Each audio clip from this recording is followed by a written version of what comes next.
Hi. Nice to see some familiar faces. And I do hope that you will be coming for the Shar B'Tachon. I'll just pitch my own plug for Shar B'Tachon, not for Jen, but for the Sefer. It's probably been the greatest gift that I have had in the last year and a half. Shar B'Tachon, obviously I'll spend time next week, Be'ezrat Hashem, sharing about it, but I was only first introduced to it officially at the start of war. Literally, war broke out, and a few of us started learning together. A few of us from my Binyamin's tzevet, some of the mothers, we started learning this together. Yes, I always say Hashem and I were good buddies before. Yes, I always talked to Hashem before, and yes, and I've learned other Sifrei Emunah, but Shar B'Tachon was just the next level. And I just now did a session with the girls downstairs with the Atid program, and I was like, oh, we get to do this again. I'm so excited. I haven't done it inside since the end of Shana Bet of other programs back in January, February time, so it was a real treat for me to feel grounded again with going through the Sefer again. So it's kedai, again, you don't have to do it through me, but just go through it no matter what. It's grounding in the most real way. Wow, you were talking and there were just so many different things, just before I came here, before I left, I'm from Ramat Beit Shemesh, before I left home, there were pictures that showed up on my phone. They do these memory things on your phone. And so 11 years ago, which this didn't happen 11 years ago, but I guess that was the last time I posted these pictures, was 11 years ago of going with my Zaidi to, on the March of the Living. And my grandfather, being a survivor, came with our group from Florida to go, and he was joining the regular march. It wasn't his program, obviously, but we went to the places that he last saw his parents. He got to say Kaddish there, and he got to, these are all it happens to be that I'm the oldest of all the grandchildren, and his parents were killed on the same Hebrew date that I'm born. Yeah, it's mamash, really continuing. My grandparents made Aliyah in the 80s and built a house. My grandfather literally built his house here in Netanya, literally with his own hands, and then they moved to Yerushalayim. But why did this come up extra? Obviously, okay, Yom HaShoah, March of the Living this week, yafeh. That's why did the pictures show up today? Is interesting, considering that I was sent not once, not even twice, but quite a few times pictures of people who were on the March of the Living in Poland who saw bumper stickers of Binyamin Airley in Poland. These bumper stickers that are all over with every soldier. And we don't necessarily give them out because we feel like Binyamin's bigger than a bumper sticker, but it's nice, his friends like to put them up and the teens in the community like to put them up, and it's fun when people see them. But now, my Binyamin stickers are up in Poland, and all I can think of is, he's our never again.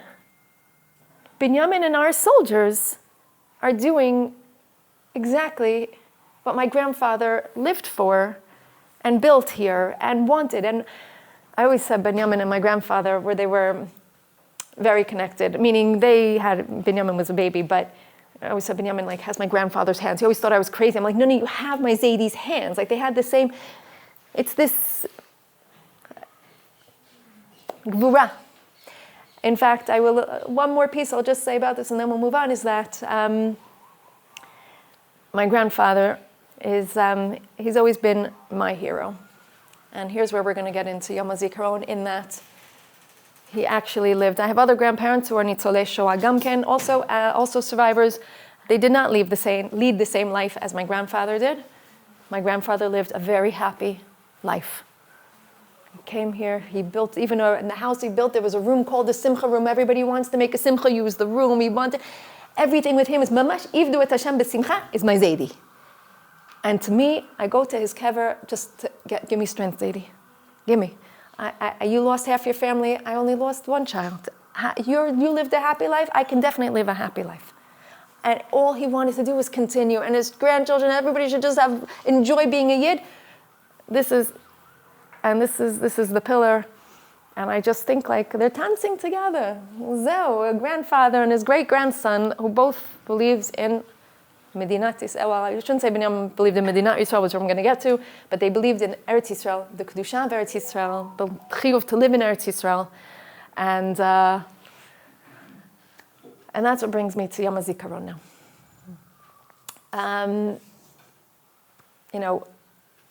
Obviously we're new to this. We did have last year's Yom HaZikaron in Eretz Yisrael. Obviously in Eretz Yisrael. We did have last year's, which is not, I shouldn't even say that as a given. There are a lot of families who lost soldiers who prefer to not be in Eretz Yisrael for Yom HaZikaron. Lo pashut, really, really not simple. My husband is one of them. Because he feels that Binyamin's yurtzeit is his day. And everybody comes, oh, I'm sorry, Mishpachat Airley, I know it must be so hard for you. I know Rob must be so hard. My husband's not like the most emotional person. He's not the biggest hugger, and everyone wants to give him hugs and wish him, But he feels that Binyamin's yurtzeit is Binyamin's day. This is a national day. This is not our private day. This is not our personal mourning. This is a national day. But I'm going to get to all that.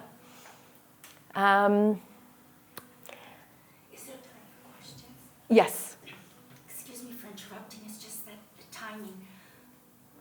I think that it is a zchut that definitely that we're here and that we're listening to you. And I would like to please ask, I'm not going to be shy, that in less than 2 days now, Yom HaZikaron, I would like to think of Binyamin, Zichron Livracha.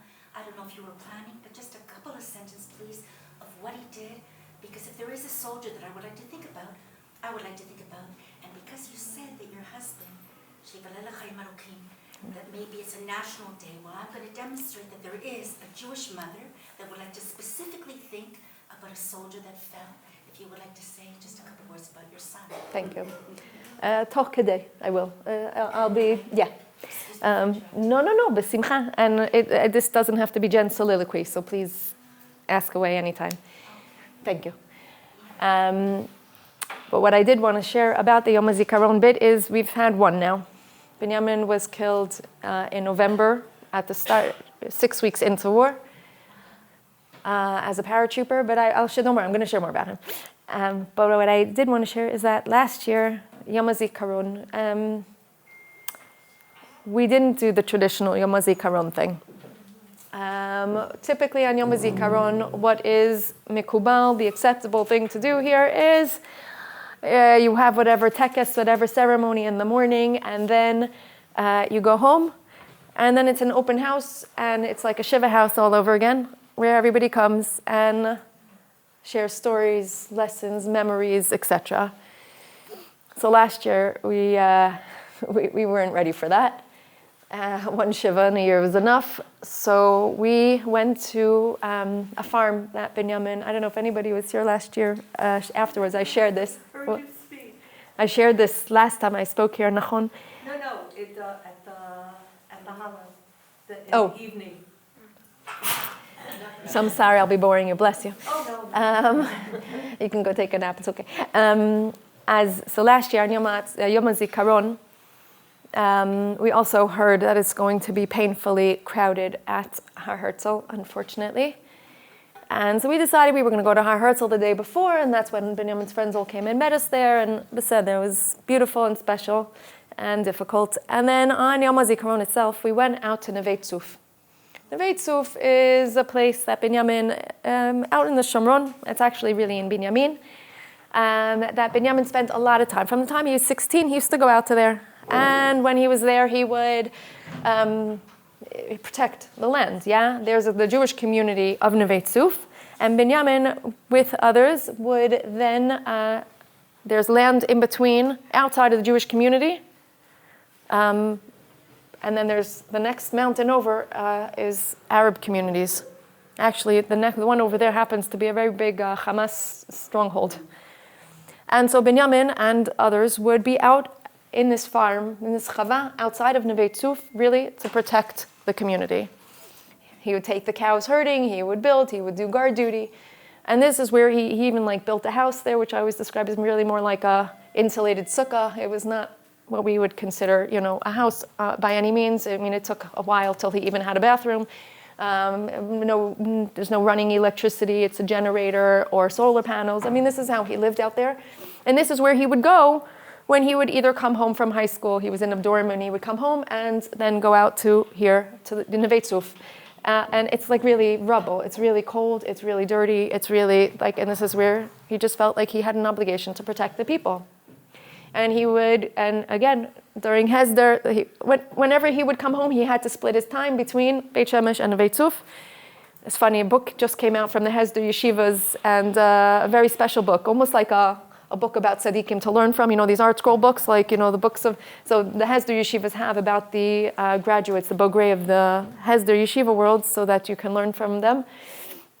And in it says, where does Binyamin Airley live? He lives in Neve Tzuf. Binyamin actually probably gave that answer himself because he didn't like Beit Shemesh. It was too American, too city-like, Beseder, whatever. So he would be there. And even when he was in the army, he would come home for Shabbos every few weeks, and we would split. Sometimes he'd come to us Thursday night and go to the farm for Shabbos, and sometimes to the farm for Thursday night and us for Shabbos. And his friends in the army all know that he worked harder when he was out of the army than when he was in the army. And he's a paratrooper. It's not like it was like a field day of sitting at an office. But when he came home, that was when his real work began. He would stay up doing guard duty, and he would take the cows herding, and he would build and plant, and that's what he would do. So on Yom HaZikaron of last year, I put a sign up on the door. I told his friends beforehand saying, Airleys have gone planting. You want to find us, you want to be with us for the day, come out to Neve Tzuf. And we literally planted fruit trees and vineyards. It happened to be the day before the Yantif Erev Sukkot, right before war broke out. Binyamin comes home Yantif all filthy, stinky, sweaty, whatever, and he says, well, you're not going to believe what I did today, which honestly, you never know what will come out of his mouth next. And he came out and he said, I planted a vineyard. What? Planted a vineyard. He literally took off a week from the army so that he can work in construction, make money. I know other people take off so they can rest. He takes off time from the army so that he can work physical construction work. He can make money. Then he used the money to hire a tractor and bought all the supplies, and he planted a vineyard. He was 20 years old. At the time, still 20. He turned 21 on Hoshana Rabbah right before war broke out. And so the only problem was he didn't realize, maybe he didn't know he was coming back. He wasn't going to be coming back. And he didn't do the irrigation system of the vineyard. So most of it did not survive. But when we went on Yom HaZikaron of last year, we planted more, and I planted a vineyard right next to one of the ones that was alive, that did Lisrod, that was still viable. And that's it. That's the way we observed Yom HaZikaron of last year. But I felt more than that was Binyamin did something that Yirmiyahu talks about. Yirmiyahu talks about there will come a time where you will plant vineyards in the Harei Shomron. This is Yirmiyahu that spoke thousands of years ago. And here we are living in a time where we're witnessing, and Binyamin was one of the people who actually is actualizing nivuot that 100 years ago we never would have been able to do. We wouldn't have been able to see with our own eyes nivuot coming true the same way that we can now. So that was, I felt on Yom HaZikaron of last year, that was how we spent the day, and it was incredibly beautiful and meaningful and special, and people came with us, and cars of people. I didn't want to tell them before, and I'm grateful that I didn't, and in order to get to Neve Tzuf, to the Chavav Neve Tzuf, it's a very windy, dirty, down, ditch, all sorts of people were not so sure they were going to make it out alive, the roads, but it's fine. I knew it was going to be okay. It's just people were scared, but then they were very, very happy they did it.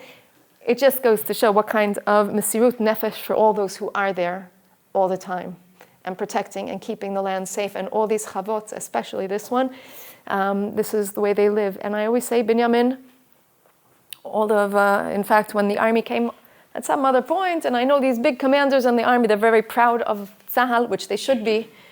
I said, Im kol hakavod, just know that Binyamin's uniform for the army and Binyamin's work clothes that he wore out on the fields in Neve Tzuf, be'enai, oto davar.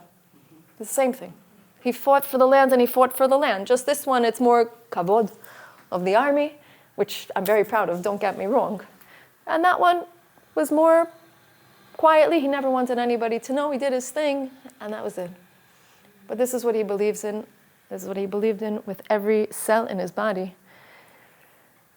Well, this Yom HaZikaron, we're going to be doing a little more of the normal. This year I didn't tell my family. We all had a family meeting and came to the conclusion together. But we decided that we are all going to Herzel, even though it will be, again, painfully crowded. It's not okay how many people have to go. It's not okay how many thousands and thousands and thousands of families are broken. At the same token, I wanted to go. And I convinced my family that this is the place to be because the same way, this is what I picture. You know what? I don't know if anybody has gone to Nate's on Shavuos at the Kotel. Anyone here have that experience?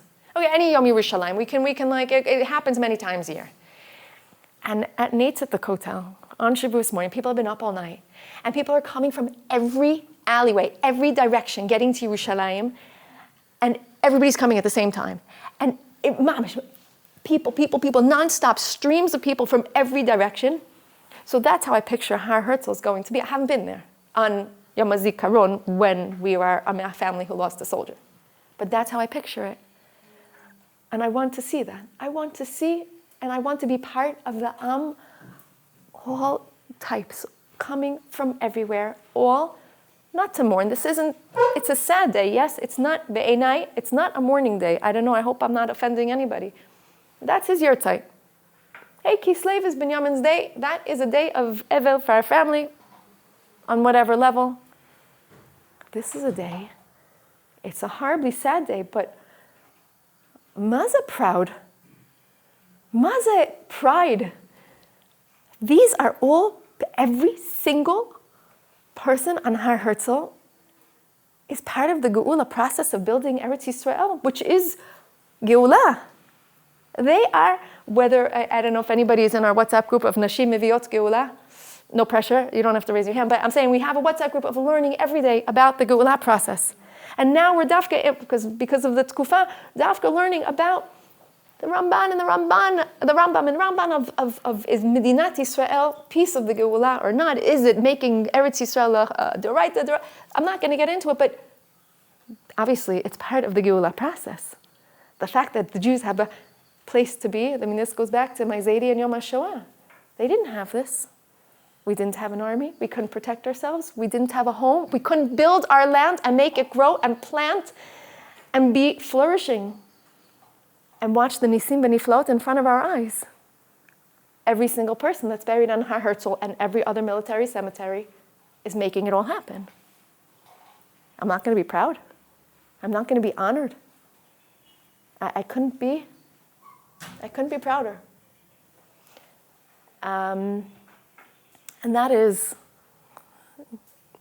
and then we'll have the open house, and trust me, I'm sure it'll be hard, but we'll have some good beer. I don't know, it's going to be fun because we'll be talking about the most beautiful things. We'll be talking about the role model, all that we're learning from him. I'm not going to be, again, I'm sure it'll be hard. I don't know. But I imagine we'll have a big smile on our face. We have so much to be proud of and so much to learn.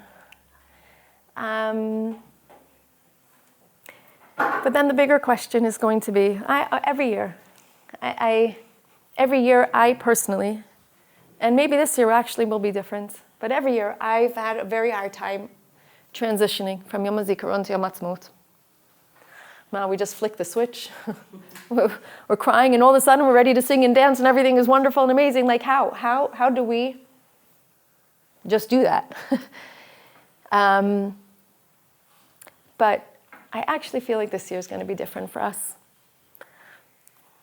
B'chasdei Hashem, in Adar, we made a wedding for our son. He, my Yehuda, he's now also in the army. And the chuppah, obviously it was the most emotional thing you can imagine. What? It was the most emotional experience. And it was mamash a channeling of everybody that was at the wedding, obviously, has been with us through the hard times and felt the pain. And now this was channeling into every positive emotion. It was taking all of that and then some. And what happens? All these beautiful Sheva brachot. We actually had Binyamin's tzevet, Binyamin's army friends who are now like my other children. They came, and not only did they come, they were honored. They were mechubad with the bracha acharita. They were called up to the chuppah to get the last bracha, with Binyamin's mifaked being the one who made the bracha. And the dancing was wild. It was mamish, like Rav Shmuel Eliyahu was there and he gave the bracha rishona, and he said afterwards, he announced in shul, he was telling everybody, I don't think he knew I was there, and he's telling everybody he was at a wedding, and I go to thousands of weddings. He says, this wedding, I felt like I was at Har Sinai. It was Mamad Har Sinai. Because I think everybody was now tuned in. Now I'm going to get to where it really got tuned in. Imesh kachech. And everybody stops. And everybody's feeling pain all over again. And everybody, I cry almost at every wedding at Imesh kachech. This is my whole life. This is not Binyamin related. Kilu ma. We're at such a holy time under a chuppah. And we're realizing what we don't have. We are not shalem. And so now, at the chuppah, comes Imesh kachech, and I'm crying, and everybody's crying, and obviously everyone's thinking of all the soldiers, and the mourning, and the loss, and how we're not complete, and we can't be, we're not full, we're still missing, and we're holes inside our hearts, and Yerushalayim bechurva. And then they break the glass, and what happens? Yalla! And everybody breaks out in crazy song and dance. I was like, oh my gosh, that's the transition. This is what happens.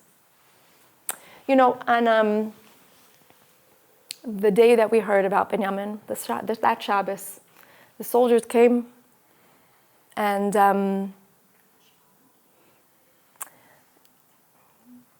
when the soldiers came, I had, many of you know my whole experience. I was crying before, and I'll skip to the end. I mean, the end, but I'll skip to the end of this piece of it. And that was like David HaMelech. Yeah, when David HaMelech knew his son was sick and he was going to die, and God was so sick.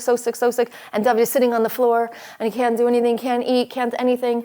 And then when they were afraid to tell him that his son actually died, because, oh gosh, if David is already like this, how is it going to be afterwards once we tell him? And then what happened? David HaMelech famously, after he hears his son dies, gets up and he starts eating. Before, when he was sick and you were worried about him, you couldn't eat, you couldn't even get off the floor, and now all of a sudden you can get up? Yes, David said, because I think about this actually a lot on Motzei Yom Kippur. I actually have in my machzor a piece by Rebbetzin Zahava Bronstein, because every Motzei Yom Kippur, I'm crying, Hashem Elokim, Hashem, don't leave, please don't keep going up away from me, like don't close the gates, yeah? And I'm bawling my eyes out, and then what happens? We close, and Baruch Hu, and the L'Shana Bay Yerushalayim, and everybody's singing. I still sit, and I'm like, I can't finish crying. But then I read this piece by Rebbetzin Zahava Bronstein, which was really this. And this is the piece by Rebbetzin Zahava Bronstein. I'm sorry that I'll look more this way, I'm sorry. Where she talks about when David HaMelech knew that there was a chance that he can do something to help the situation. As beseder, he's going to cry his eyes out. And then David said, but once the Sharei Shemayim are closed, they'll have to have emunah now that this is the way it's going to be, this is the way it has to be, and this is Hashem, what you want, and I am going to go with it. So that was really how I felt after we heard about Binyamin, like, Zeh ma she'Hashem bachar, zeh ma she'Hashem ichlit. Hashem decided this. I can't change the system, I can't fight the system, this is what it is, and we're going to live. The Airley family very much lives. We very much live. Our house, it's a Labor place. Sometimes a little too Labor, but it's a very Labor place. The music's playing, and it's interesting. I can't even tell you how many times this Sfirat HaOmer, I put on music. Kilo, how can I forget it's the Omer? I've never done this before. One time my kid came into the kitchen, he says, Mommy, is that a cappella? I'm like, no, it's not, it's the original. And he's like, so why are you listening to it? I'm like, oh yeah, there's, to me, such a sense of excitement, something bigger going on, that it's hard for me, actually, to stay in mourning mode. Because I feel so deeply and passionately that there's a wave. There's a wave of excitement. There's a wave of Kedusha. There's a wave of Geulah. And I'm holding on to that. And so, yeah, how am I going to transition? I have to hold myself back from transitioning too early. Because I'm sure when I get to Herzel, I'll definitely be in crying mode. Al tidagu. But, all these soldiers were ready to be Moser Nefesh for me, for you, for our lands, for our country. They were ready to give. It's not normal that they're fighting who's going to go first. They're fighting that the arm is, they're wounded and all they want to do is go back in. Oh no, the grenades, I'm going to keep throwing them back at them, and even if I have to die for you. These are our people.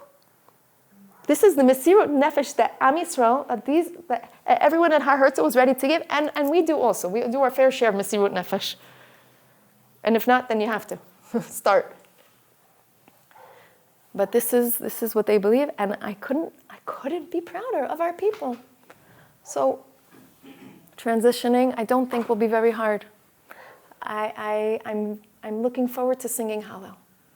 I remember last year I was in Tzfat on Hallel on Pesach with Rav Shmuel Eliyahu, and I remember sending videos. And one of the mothers, another Imash Kula, another bereaved mother, saw the video and she says, "How can you say Hallel? Zchuta, she's entitled to say such." All I felt was, how could I not? Hashem is doing nisim v'niflaot for us all the time. Hashem is giving us this gorgeous home, the beautiful lands, our lands of that my Zaidi would be kvelling even seeing how much has grown since. We're very blessed, we're very privileged, and I hope that we can all transition a little easier now, knowing that really this is what it's about.